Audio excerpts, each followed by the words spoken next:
Assalamu alaikum, I am Umar. Previously, the Prophet, peace and blessings be upon him, joined the alliance of virtue and married Khadija. But this peace did not last long. In this video, you will witness the heartbreaking loss of his sons and how his wisdom prevented a war over the Black Stone.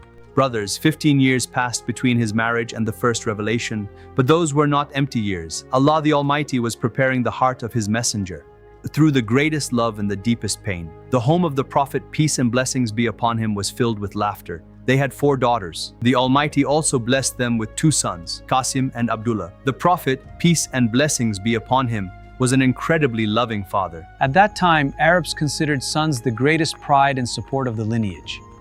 But the joy of this home suddenly turned to heavy grief. First, little Qasim passed away before reaching 2 years of age. And soon after, the second son, Abdullah, also left this world. Imagine the state of a father burying his sons with his own hands, one after another. His heart was torn apart with the deepest grief. But the trial did not end there. The pagans of Mecca knew no compassion. The leaders began to openly gloat over his sorrow.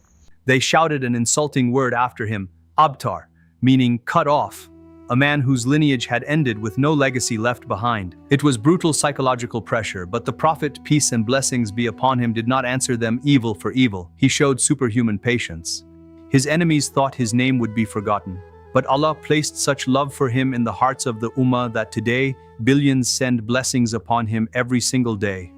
His heart was too vast to be broken. Soon, a severe drought struck Mecca. The herds died of intense starvation. His uncle Abu Talib, who had once taken him in as an orphan, found himself in a desperate situation. He had a huge family and empty storehouses. The Prophet, peace and blessings be upon him, never forgot a kindness. He came to his uncle and took young Ali to raise him. He and Khadija surrounded Ali with such love as if he were their own blood. And soon, a young boy named Zayd arrived in their home. Khadija gifted Zayd to her husband, but the Prophet, peace and blessings be upon him, treated him not as a servant but as his own son. Years passed, and one day Zayd's real father arrived in Mecca. He had been searching for his son for many years and brought a generous ransom. The father begged him to release his son, but the Prophet, peace and blessings be upon him, refused the money. He said, "Let Zayd decide himself. If he chooses you, he is free without ransom. If he chooses me, I will never turn away one who wishes to stay." Zayd looked at his father, then turned his gaze to the man who had become his whole world, and he made his great choice. لن أستبدلك بأي شخص في هذا العالم. Zayd's father was speechless. How could anyone choose this over freedom and his own family? But Zayd knew the heart of the Prophet, peace and blessings be upon him, was purer than the clearest spring. In response to this loyalty, he brought Zayd to the Kaaba. Before the eyes of all Mecca, he granted him freedom and declared him his son. This is how he healed his wounds, by giving love to those who needed it. It seemed life had settled down.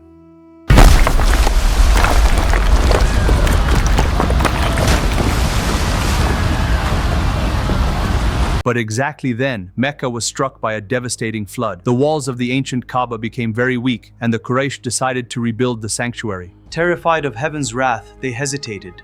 Only Al-Walid struck first, saying, "O Allah, we desire only good."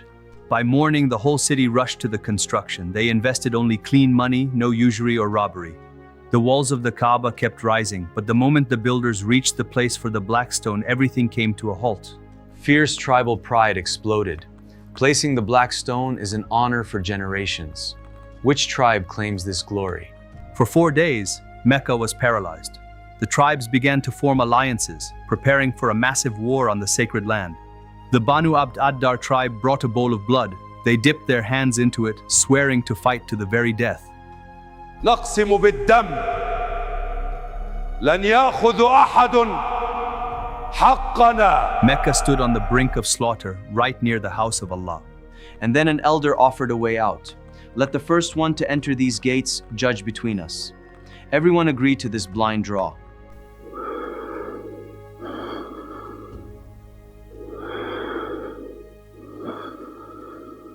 A silhouette appeared in the gates. It was the Prophet, peace and blessings be upon him. He was 35 years old. The crowd exhaled in one voice. هذا الأمين الرجل الموثوق نحن راضون عنه. His reputation was so spotless that enemies lowered their swords before him. The Prophet, peace and blessings be upon him, asked for a cloak. With his own hands, he placed the black stone right in the center. Then he said, "Let the head of each tribe take the edge of the cloak and lift it all together." When they lifted the stone to the right height, he took it himself and set it in the wall. No one's dignity was wounded. True leadership is not the clash of swords. It was the wisdom that saved Mecca from destroying itself. But the more he saved this city, the heavier it became for him to remain in it. Mecca was literally suffocating in ignorance. There were 360 idols around the Kaaba. The Prophet, peace and blessings be upon him, never worshipped them. He sought the truth with all his heart. When he turned 40, a new phase began. The preparation for prophethood started with righteous dreams, as clear as the dawn. Everything he saw in his dreams came true exactly as he had seen it. He began to love long solitude far from the city more and more. He would go to the rocks. As he walked past, the trees and stones greeted him. "Peace be upon you, O Messenger of Allah."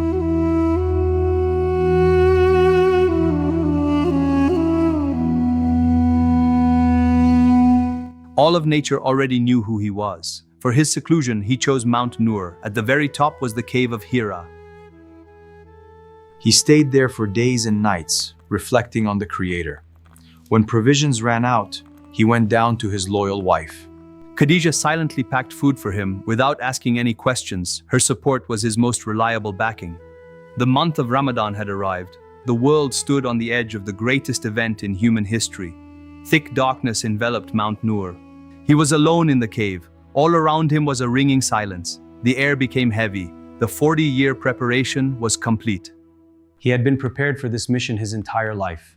And very soon, the silence of this cave will be forever shattered by the voice of Angel Jibril.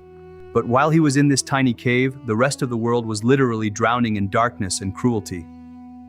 Two great empires, Rome and Persia, were ruthlessly tearing the earth apart, flooding it with rivers of blood. The strong devoured the weak. Slavery, oppression, and pride ruled humanity. People prayed to idols, fire, and tyrants. Emperors thought they controlled destinies. They expected salvation from philosophers and their invincible armies. But none of them knew that salvation for all of mankind would not come from luxurious palaces. It would come from here, from this waterless desert, from a man who could neither read nor write. These were the last days of the month of Ramadan. The Prophet, peace and blessings be upon him, had completely detached himself from the worldly. He kept a strict fast, and if a traveler approached the mountain, he would give him his last meager food. His spirit became incredibly strong. His spotless heart was fully ready to accept the heaviest burden in history.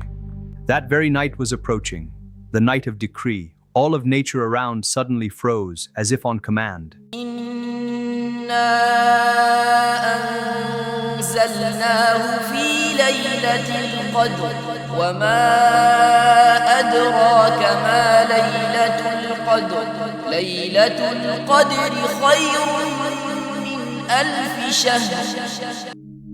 Even the angels in the heavens froze, awaiting the command of Allah the Almighty. The heavens prepared to open to the earth. Suddenly, the space of the cramped cave is filled with an overwhelming, incredibly powerful presence. The air becomes heavy. تنزل الملائكة والروح فيها بإذن ربهم من كل أمر سلام هي حتى مطلع الفجر.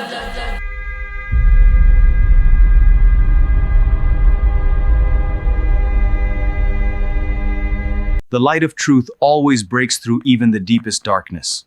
This is the beginning of the path that will forever lead the world out of ignorance. Subscribe to the channel, brothers. In the next video, you will see the day that changed the entire history of mankind. إنا سنلقي عليك قولا ثقيلا. The next episode will be the most powerful one yet.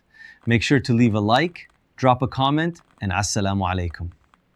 اقرأ باسم ربك الذي خلق خلق الإنسان من علق اقرأ وربك الأكرم الذي علم بالقلم علم الإنسان ما لم يعلم